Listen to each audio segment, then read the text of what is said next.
Welcome, everyone, to the Global Security Forum. I'm sorry that we can't be in person.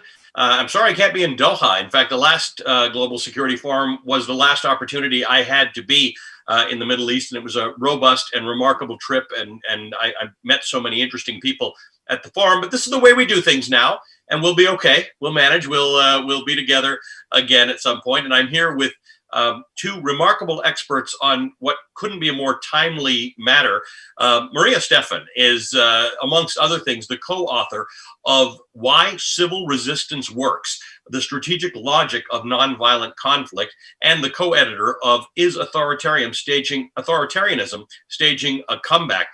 These are two issues I've been talking about for months, so I'm so glad to be able to talk to you.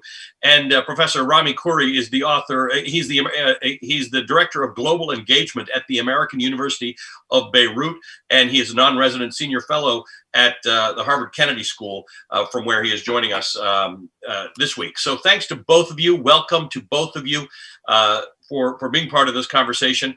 And this conversation would have looked different at any week for the last 6 months, because whether you are looking at the United States or you are looking at the world, there has been a great deal of conflict, a great deal of civil unrest, some of it violent, some of it nonviolent, all over the world. Most surprising to me is the degree to which it has taken place since the beginning of the end of May here in the United States. But a couple of years ago, I had a conversation with the documentarian Ken Burns, who had written, he'd done this documentary about the Vietnam War, and he was talking about how we were suddenly in this place of re-engagement, civil re-engagement and protest and sometimes divisiveness here in the United States, the likes of which he hadn't seen since the Civil War, but that he thought seemed to be a continuation of seeds that had been planted in that era, not necessarily because of, not the Civil War, the Vietnam War, the seeds of which had been planted in that era, so that he saw it sort of as a continuum. Maria, let me just start with you, because you really covered both of these issues, the civil resistance issue and authoritarianism, both of which have come together in our time in the last few years. What are you seeing when you look at the world and America over the last year or so? What are you seeing? Well, Ali, it's great to be with you and Rami, and great to be part of the Global Security Forum this year. Well, the starting point is that we are living in highly contentious times. There has been an explosion of protests and other forms of mass civic action in the United States and around the world, and it's been happening for the past decade or so. So, we've seen, last year, 2019, was named the year of the protester, and we saw just in last year alone, two long-standing military dictators toppled in Sudan and Algeria. We saw other governments removed from power in Puerto Rico and Lebanon, Iraq. We've seen mass protests and demonstrations in this country for racial justice. We've seen protests and demonstrations, boycott strikes in places like Chile and Bolivia, focused on mass corruption and inequality.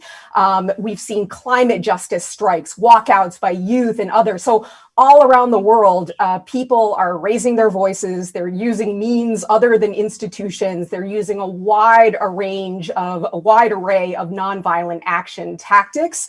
And at the same time, as you mentioned, we've seen this resurgence of authoritarianism. So at the same time, we're seeing mass protests around the world. It's probably not coincidental that we've seen a backsliding of democracy in this country and around the world, with about 15 straight years of declining global freedoms around the world. So the two are happening in tandem.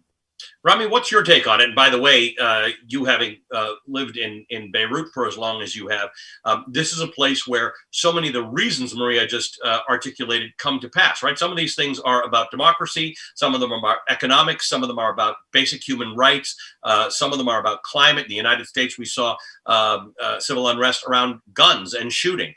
So many things come to play. And when the unrest was taking place in Lebanon, we were all trying to make sense of what particular protest is this right now? And sometimes it's a bunch of things that come together.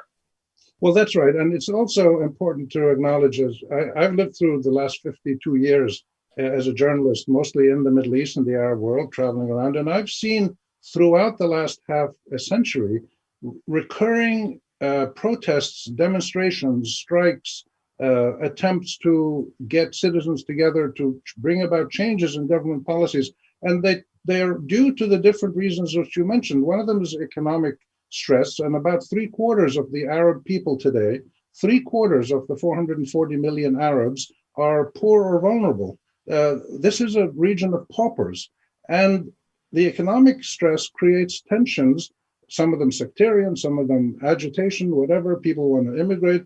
Then you get militias and violence, and this brings about greater authoritarian responses from the militarized states. And then people take to the streets big time, as they've done in the Arab world from 2010 to today, nonstop, big demonstrations, big protests to bring down the entire government systems. And then you've got the climate issues. People turn on their water, there's no water. They go out into the streets, they don't have public transport, they can't find jobs for their kids. And then you've got the intangible of, you use the term human rights, I use the term human dignity. They don't have any way to protest effectively. They can't hold power accountable, government power or private sector power or foreign military attacks against them. And all of these things together bring about this situation where the final result is that people can't do anything other than go out into the street and ask to change the whole system. The interesting thing is that 10, 20, 30 years ago, people didn't necessarily want to bring down the whole system. They did in one or two places, but that was specific reasons. But they were asking for, increase pay, lower the price of gasoline, change the labor minister. Now they want the total system change because the total system has failed them. And this is what we see. And that's why it's important to understand the multiple dimensions of these issues as they come together. That's a really interesting point that you end on there that I want to pick up with Maria.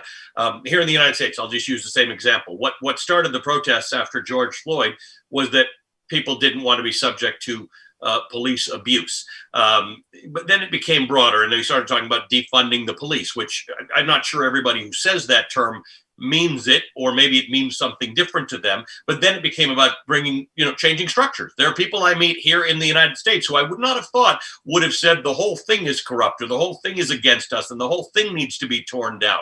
And it strikes me that the authoritarian response, which we also did see here in the United States in the form of militarized responses to it, emboldens people to want to tear down more than just replace the Minister of Justice or impose some limitations and strictures on the police. So how do those things get intertwined? Because sometimes there are highly specific demands, and sometimes it becomes I'm mad at everybody, and by the way, I might loot and burn some buildings down because I'm that mad, because I'm not getting the attention to the topic that I need. Yeah, and it's worth noting, too, that in the midst of a devastating pandemic, after George Floyd's killing, the protests and demonstrations that took place across this country were the broadest and the most persistent in U.S. history. So it is remarkable that you saw demonstrations in over 2,000 towns, villages across this country, including highly conservative areas, places that hadn't seen a lot of protests in the past. And so, I think there are these trigger moments often, whether it is the killing, and George Floyd was preceded by so many other Black men and women, Breonna Taylor, Ahmaud Arbery. I mean, there was a whole list. And so there are these trigger moments that understandably, create rage, and people take to the streets to demand justice. And then you realize, though, that, these are not one-off events. Racism in this country is systemic. Corruption around the world is systemic. You can't just address, one or two police killings, a few bad apples, as the expression goes. You can't just address rising fuel prices and rising prices of bread. You have to address the politics behind it. You have to address the fact that wealth and power is being concentrated in an ever smaller number of hands in this country and around the world. So you just start to see that you're not able to, come up with solutions to these problems unless you, look at the roots and deal with the systemic institutional aspects of these problems. If I can add, Ali, to that, what we saw in the Arab world in the last 10 years, I've just finished a study of the ongoing uprisings, or revolutionary uprisings as they're called, across 5 or 6 countries. The fascinating thing, and I attended some of them in Lebanon and other places, when people are out demonstrating in public in a big group of maybe a couple 100,000 people, you find people carrying signs about climate change, about women's rights, about LGBTQ, about equal rights under the law, about anti-corruption, supporting Palestinian rights. All of the issues in societies seem to come together when people are out on the streets. And this is partly because people have learned today, which they didn't know 10 or 20 or 30 years ago, that all of the citizens are suffering from the same problems: lack of jobs, inequality in pay, misuse of power by the authorities. They all realize now that they all suffer these things. And therefore, even if they were supporters of the government party in power, they at home, they're suffering like everybody else. And when you get out in the streets with a couple 100,000 people, there's a kind of biological power, that kind of emotional biological power that makes you feel that you've got to express what's really inside you. And what's inside you covers about 10 different issues. And you see these, by the way, in the lists of demands of the different Arab revolutions. The lists of demands are almost identical, because the indignities that have been suffered by citizens across, from Algeria to Iraq to Lebanon, Palestine, everywhere you go, they're identical as well. And this is what is important, I think, for people to grasp, that there's a whole structural dysfunction in many of these systems, and it can only be fixed by a kind of total overhaul. So this is an interesting point, because Maria, when you look at the counter protests, particularly the right-wing protests, it's the same thing. The success of the alt-right in America has been bringing together people with different grievances who had small groups on social media, who were mad that they didn't get a place in university, and maybe a woman did, or an Asian did, or somebody who was on what they believe to be some kind of quota. And they bring them together with people who don't like immigration and don't like gays and don't like women. And all of a sudden, you've got a group of people who have a grievance toward society. And what Rami's describing is a group of people who may have been climate activists or anti-gun activists or Me Too activists, who are saying, together, we've all got a lot of complaints. How do governments respond to this properly? Because when you move from specific complaint to what some could argue feels like revolution, becomes harder to deal with for a government.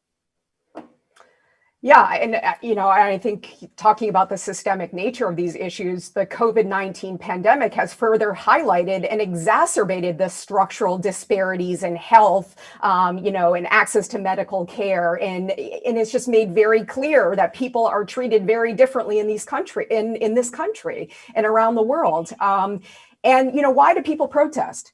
People protest to have their voices heard. People protest when they think they're not being listened to, and when they think their grievances are not being taken seriously. And so you're right, we're seeing protests happening across the ideological spectrum, because institutions just fundamentally haven't lived up to the task of seriously addressing these problems. And so, it starts with structural reforms. And I think in health, in security, in education, and looking at the disparities. Why do we have these disparities? What's the root cause? And how do we, think about investments in a different way so that wealth is more equitable, so that access to education, wealth, and the like is more equitable? Because at the end of the day, so much of this comes down to inequality and just the lack of access to opportunity, jobs, health, and the like that people face in this country and around the world. Rami, one of the things that I have found as a nuance in covering protests around the world and here is the nuance that every protest is not either violent or non-violent.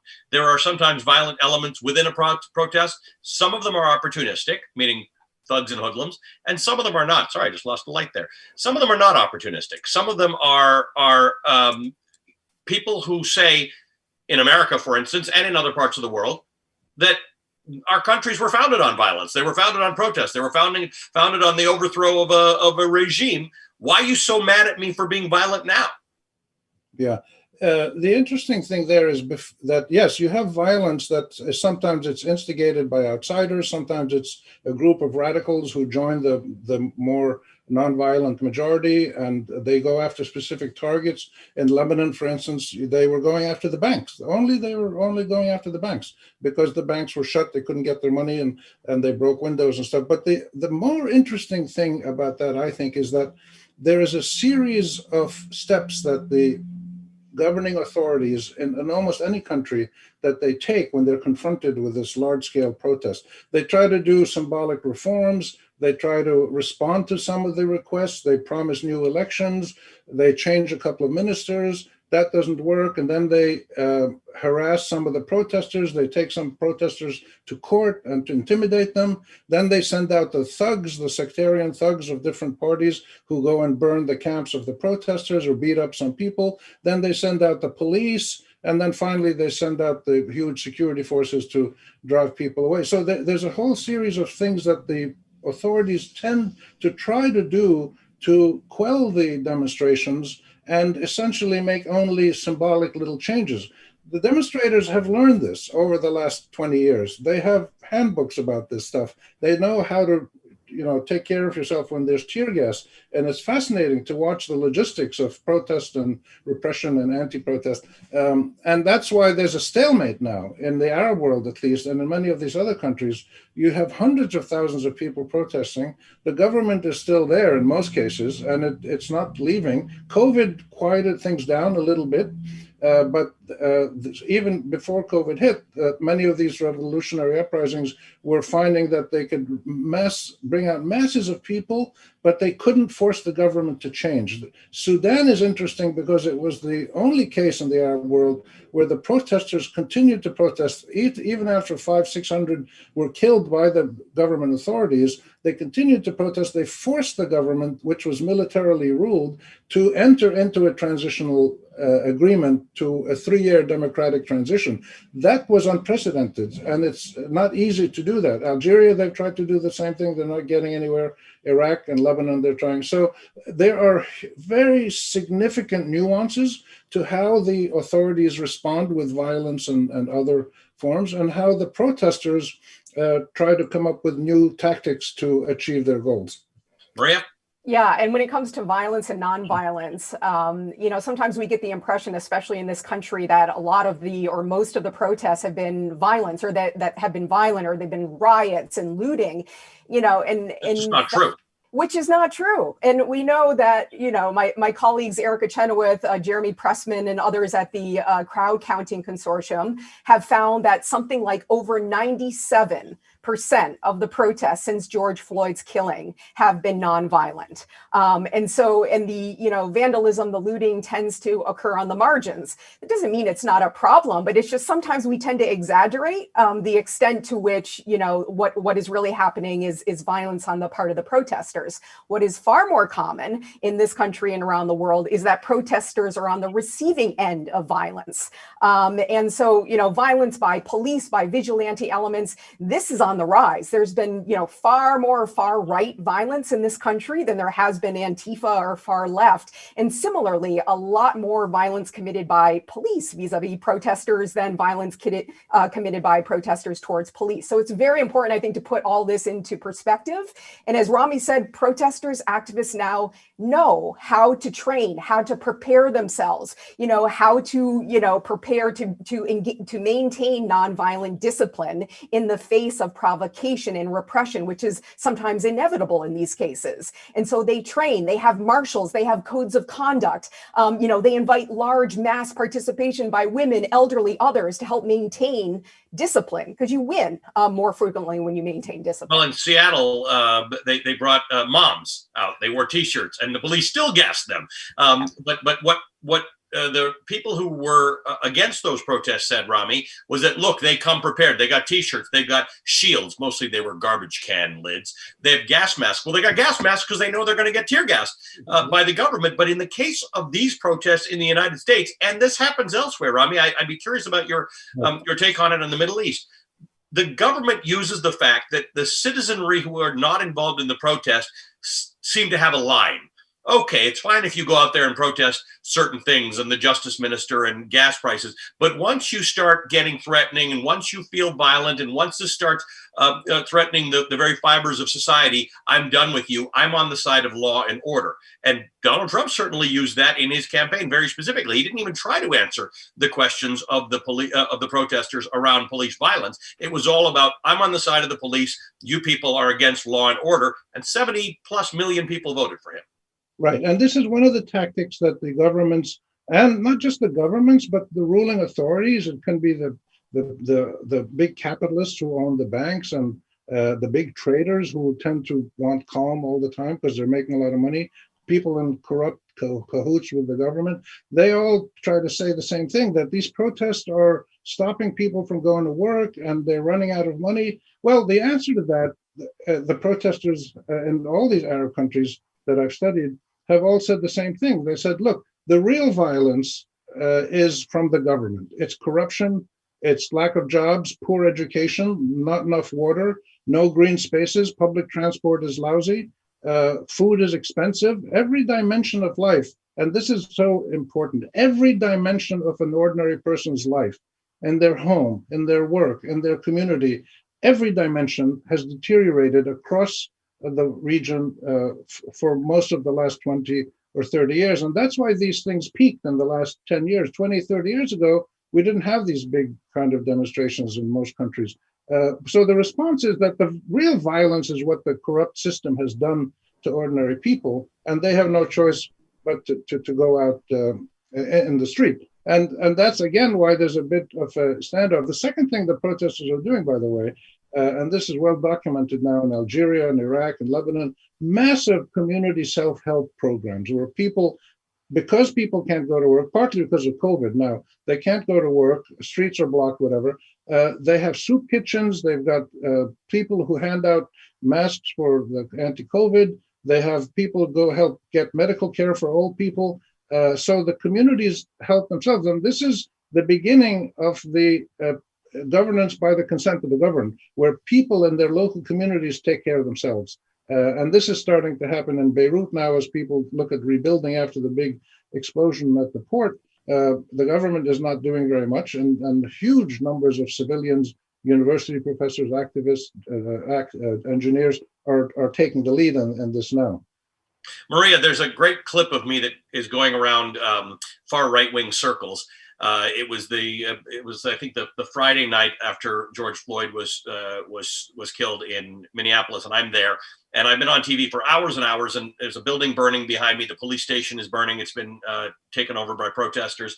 And after a few hours of covering this and saying that the police can't get in, that there's a fire engine I can see 2 blocks away, but they can't come any closer, and there's no way they should because they'd be endangered. I wanted to make the point that you made and your colleagues have made, is that, and I said it this way, I said, I should be clear, this has been a mostly peaceful protest. Some buildings have been set on fire, but in fact, that's not the whole picture. And of course, that clip was taken out of context and spread around social media, that I said it was mostly peaceful while there are buildings burning. And President Trump used it in every one of his final rallies, talking about me by name. But in fact, my point was, most people who came out to protest, even in Minneapolis, even at that intersection where the police station was, were peaceful protesters. If one person sets a building on fire and 10 people loot the liquor store there, it's going to be more newsworthy than the 5,000 who were out there peacefully protesting that they do not want police brutality. And yet the impression is that people burned down Minneapolis because of their protest. Yeah.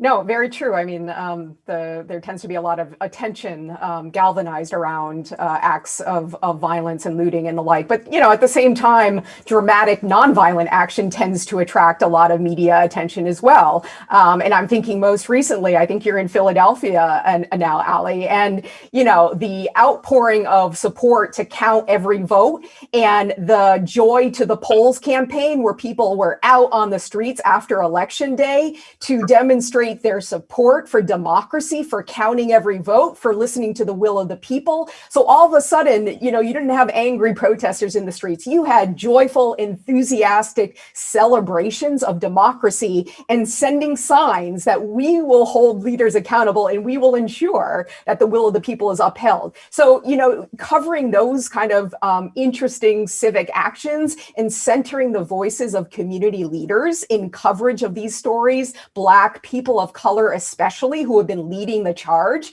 on these campaigns, is so critically important. Rami, I want to talk to you about the continuity of success or failure of these movements. I had a great conversation the other day with Tarana Burke, who really founded the Me Too movement, which became popularized a couple of years ago, but she started it years ago. And I said, does the election of Kamala Harris as the vice president of the United States, does that move this forward? And she said, all of these things are incremental. Me Too, the harassment of women and the sexual violence against women will only stop when it becomes like smoking has become in the Western world, right? Where every kid who smells smoke knows you're doing something bad and they will grow up that way. But that was years of litigation, legislation, all sorts of things that change the psyche. So not small, but events don't necessarily change things. There's a continuum, and sometimes that continuum takes decades. Right. And it also requires several things. It requires citizen activism on a big scale. It requires public education on a big scale, like, for instance, no smoking and things like that. And it requires a mechanism in the governance system that allows change to happen. The civil rights movement, I was at college in the US in the late 60s, and I witnessed the tail end of that phase of it, because it's still going on, but I witnessed how people would take things to court, and as they still do now, that you had a mechanism by voting, by going to the courts, to bring about change in the United States peacefully, which sometimes works, sometimes doesn't. So when those three things are there, you can bring about really peaceful change. The problem for many people around the world is those mechanisms of constitutional governance based on the consent of the governed don't actually exist. And so therefore these things build on each other. The civil rights movement, of course, started back in the 18th century, 19th century, and then you had a big burst in the 1950s and 60s, and now we have the Black Lives Matter, which builds on it. The same thing with the women's movement. I remember the environmental movement when it started back in high school. We were talking about ecology and stuff in the 1960s, and then it took a big burst when there was mercury in the water in the 1960s, they discovered. And now, of course, you've got climate change. So these things take time to come to fruition. And what it needs is a moment when mass citizen activism, combined with great citizen awareness, combined with policy changes at the government level, when those things converge, then real serious changes happen. So let's go, Maria, to 50,000 feet on this and say, given everything you've seen in the last year and the last 10 years, where are we on this continuum of change? Has public action, will it lead to real change? Have you seen more examples of it leading to change than the opposite, where it leads to crackdowns and governments being dug in and established interests defending themselves against change? Sure. Well, I think it's important to note that in terms of movements building on each other too, that there's no such thing as one campaign that ends all campaigns. There's not one movement that addresses all the wrongs and ills of society. So it's always, adapting, learning, growing, failing, and then regrouping and starting again. We have definitely seen an explosion of protests and nonviolent resistance campaigns around the world. So one really interesting thing to note is that nonviolent resistance is now by far the main way that people around the world are challenging governments. And you've seen kind of the short-term successes. Regimes toppled, you've seen, and austerity actions that were reversed in places like Chile. You've seen the prices of bread restored in certain places. So you have these short-term, achievements and goals that have been met through mass people power. At the same time, one somewhat troubling and worrisome trend that we've seen, especially over the past decade, is that we've actually been seeing a declining overall effectiveness effectiveness of nonviolent resistance campaigns globally. So again, this is something my colleague Erica Chenoweth has been tracking in her data collection, that it's actually shocking. From 2010 to 2019, we've seen a significant decline in overall effectiveness. And we think, the question is why? Why are we seeing this? Well, clearly regimes are learning from each other. They've adapted. They've developed means to deal with these popular protests and movements. We've seen also there's a lot of focus on social media. So there's a lot of, emphasis on fast, quick mobilization, which has its positives, but sometimes that comes at the expense of organizing and building coalitions and preparing to sustain the struggle, which is how you win. You have to be able to stay out there, sustain. And sometimes the emphasis on social media, fast mobilization can kind of counteract that. So I think it's a mixed bag, but I think with kind of internet, people learning from movements around the world is a net plus. People are learning about nonviolent resistance and nonviolent action in a way they never have before. They're taking inspiration from other movements. And so it's always learning, adaptation. And I'm hopeful that we'll continue to see, the success of nonviolent campaigns. Black Lives Matter in this country, significant successes, and it's a long haul, but the amount of public awareness raising that's taken place in a short period of time, pieces of legislation, chokeholds and beyond, people are talking about defund the police. That's how you start conversations. That's how change happens. And so I'm hopeful. Let me just continue with you on that, Maria, for a second. When you talk about Black Lives Matter, to most people, that is a statement. It's 3 words that say Black lives should matter. But so many people took that as not as much as police, or not as much as white lives, or all lives matter. When Me Too came in, I was really surprised by the number of men who thought that was an attack on men. It was a witch hunt for men. Defund the police. It doesn't fit as well on a bumper sticker, but what it means is reallocate resources to things that could be more effective when people are in distress and need help. But defund the police is a shorter sentence. What do you make of the marketing of these things, and whether people who say them should be worried about the way they can be misinterpreted or misused? Sure. And I mean, slogans can always be misinterpreted and misconstrued. And that's also why, public education and awareness and talking about these things, which takes time, is so important. But I can guarantee to you that there were very, very strong reasons why activists and movement leaders have chosen the slogans they've chosen, whether it was Black Lives Matter, defund the police. It's to kind of plant a stake in the ground that this is what we mean. We want to provoke constructively. We want people talking about these things, and there are negotiations to be had. There are compromises to be had, but sometimes you just have to be bold in a statement to get people to think, to ask questions, to actually have the difficult conversations that we need to be having in this country about things like systemic racism and racial injustice. Rami? Yeah, I would add a couple of things to that. The trajectory of protest and change is a never-ending thing, like Maria said. It's kind of like losing weight. You lose weight and you're happy, and for 5 years you're fine, and then you gain weight and you got to do it again. So there has to be a mechanism to keep the gains, to institutionalize the gains you've made, whether it's losing weight or bringing about a democratic process. This is an endless process. The second thing is, we learned in Egypt in 2010, or 2011, early 2011, when the Mubarak government was brought down. They had quick elections. The Muslim Brotherhood won because they were the most organized, and they took power democratically. They actually had power in parliament. They proved to be pretty inefficient and incompetent, really, but they did make a transition to real democratic power through elections. But what we learned is that all society had not had, including them, had not had the opportunity to learn how to exercise power in a democratic, pluralistic constitutional system.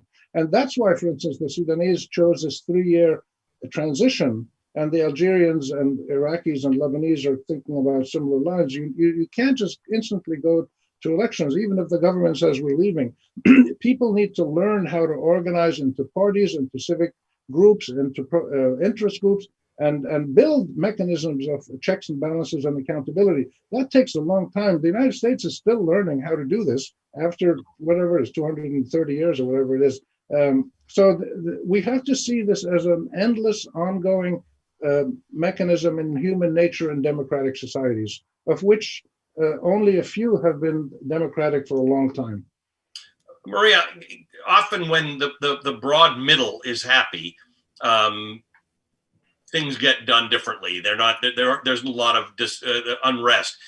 We have seen a sort of an attack, a squeezing of the middle class as we've had greater global inequity. I mean, the Arab Spring, as Rami points out, was largely an economic matter. And so many of these protests and so many of these elections of right-wing governments across Europe have been a reaction to immigration and refugees, even though these countries have immigrants and refugees, and in the case of Germany and the UK have been able to integrate them very effectively for decades. Same thing in the United States. As we see greater inequality, people see the system working for them less and are more likely to protest it. Is one of the fixes to this thing figuring out how to keep more people happy and fed and going back? You know, we're catering to extremes these days. Does this work better when you don't, or do you still have the same problems? I think you're absolutely right. And just this global problem of an ever increasing amount of wealth and power being concentrated in a smaller number of hands is a major, cause of unrest, of protest, of nationalism. So all of the kind of extreme things are happening around the world in response to gross inequality. And so I think, yes, listening to, basic needs of people, bringing together race perspectives with class perspectives. It's not one or the other. Is racism a problem in this country, or is economic inequality? They go together and they need to be talked about together. And I think this is like the powerful possibility of the future, is increasingly these movements continuing to work together, collaborate to change the systems so that we're talking about racism at the same time that we're talking about people being fundamentally excluded from wealth and power in this country. Rami, let me ask you this then. There are groups that protest because of self-interest. There are other groups, as you've mentioned. Sometimes these protests end up, I had a friend who told me the other day he's been protesting for the last 4 years in America, and sometimes he doesn't know what protest exactly he's at, but he's amongst people with common interests. At some juncture, if you're protesting economic inequality, or you're protesting violence against women, or you're protesting injustice against African Americans, or whatever these cases are, how do we get people to understand that the protest isn't about you and your particular need necessarily? Unless we are all unchained, we are all chained, right? Until you have a society that achieves a level of justice for everyone, it's kind of on you to protest. And maybe your protest is at the ballot box. It doesn't necessarily mean in the street, but we have to be able to see everybody as deserving of the same rights we enjoy. That's absolutely correct. But this is not what most of the capitalist, free market, and even democratic systems feel is how societies run. Ever since the Reagan-Thatcher years, when free market capitalism was basically allowed to run the world, we've seen this growth of inequality, growth of poverty, alienation of marginalized people, often people of color or minorities or other. This has all been really accelerated since around 1980 or so. And there was a turning point there when nation building and state building that had gone on for the previous 100, 150 years suddenly was vaulted forward into the free market values, where the idea was to make money. They say it would trickle down. They said it would create jobs. They said the market is booming. Everybody can buy a share. I think I heard the other day on TV, maybe it was you who said it, that there's 100 million people who have shares in the stock market in the United States. But that has not worked because it has alienated a majority of people. And this is why you get 70 million people voting for Trump for various other reasons than pure economics, but the sense of alienation, marginalization. So I think we've got to look at the market systems, the economic market systems, as well as the principles of freedom and democracy and equality. And that's a much more complex thing to do, but it's necessary to do.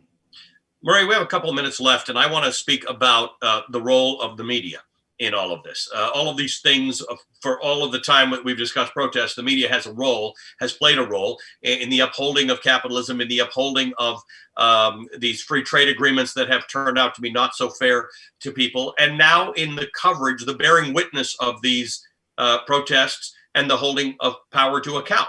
I remember watching the Arab Spring thinking, never seen so many people on so many different screens using so many different cameras out there in the streets. And it does lend weight to these messages. At the same time, here in the United States, the media has been targeted. And if we reported on what has happened in the media in the United States over the last 6 months, if we were somewhere else in the world, we'd talk about a regime that is attempting to suppress dissent and coverage and suppress the media. How do we think about this? You know, when I first heard, the Trump declare media to be the enemy of the people, it just brought this terrible deja vu of, listening to authoritarians and dictators in other countries around the world attacking the free press, criminalizing dissent, demonizing the opponent. And it's just, it's so highly problematic in this country. And I think free press is the bedrock of our democracy. So too is protest. And this is where the two go together. I think increasingly, having and encouraging media coverage of protests that looks at the whole history and tradition of protests leading to positive social and political change in this country, and reporting on that and telling the story of how it began with American independence. In schools, we study the Boston Massacre and all the, bloody battles that took place. And we forget that, the colonies were de facto independent before the first shot was fired because of no taxation without representation, because of the Declaration of Independence, because of mass civil resistance and non-cooperation. And then it, all the way through anti-slavery movement, suffrage, civil rights, labor, achieving fairness for workers in the workplace, to the present of Black Lives Matter, gay rights, environment. So I think telling the whole story of the history of this country and how all the pieces of democracy are connected, and ultimately we need each other. We need all these pieces to come together in order to rebuild and move forward and achieve real democracy in this country. And Rami, in the United States, we're at least starting from a fact that people like me have the protection of the Constitution to do what we have. But in a lot of countries that you studied, the press didn't start with those protections and still doesn't have them. That's right. And that's why social media has become such a big thing all around the world. It's an alternative to the free and democratic press system. But what's happened now is that governments and private sector forces close to the governments, conservative governments, have bought up a lot of the media. So it's a structural problem that won't go away. And it gets back to the exercise of power. There's a small group of people, they have power, they're making a lot of money, and they don't want things to change. And that's why in the Arab world, you see the United Arab Emirates and the Saudi Arabians leading a regional process with the Egyptians, trying to keep everything like it is, no elections, no free press, etc., no civil society. But it won't work. The other thing about the media is that I've studied and written about this a lot. In the Western world, the US and Europe and the Arab world and the third world, you have the same pattern. The media in the last 30, 40 years has been commercialized, privatized, weaponized, and has been brought into a battle. It's a battle space now. It's no longer just, and so you have two medias, the right wing and the left wing, and very little in between. So I think, and the social media, of course, has created this mass universe of chaos where all kinds of stuff happens, and people like Facebook and Google are trying to control it, but it's very hard because you're dealing with hundreds of millions of bits of information.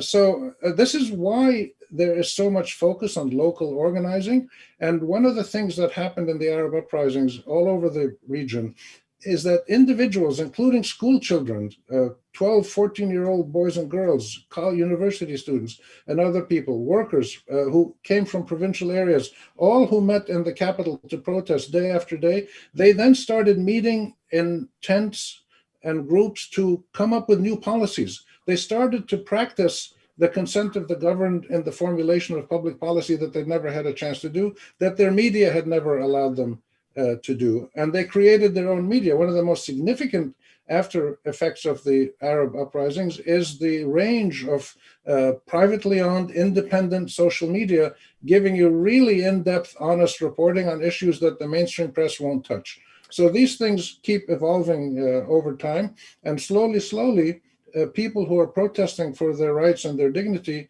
learn to work on the street, in the media, and the next thing they're going to start organizing for the next elections when they happen. Maria, we got a minute left. Last word to you. Are you hopeful? I am hopeful, and we didn't use the term misinformation, disinformation, but this is a huge challenge and threat to our democracy. And for me, it's highlighted the ever importance of investing in local journalism and local investigative journalism so that we can actually get the truth out there to communities where it matters. So, that would be my one wish, in addition to addressing all the big social media platform issues that we're starting to talk about more now, is to go local and invest in independent media and community media across this country. But yes, in general, I'm hopeful about the future of people power and democracy in this country. Then we shall leave it at that. I will take hope wherever I can get it these days. Maria, Stephan, Rami, Khouri, I'm so grateful. This conversation, I could have carried this on for hours, but thank you for this robust discussion about what must be one of the most important topics of our time. Thanks to both of you, and thanks to all of you for joining us.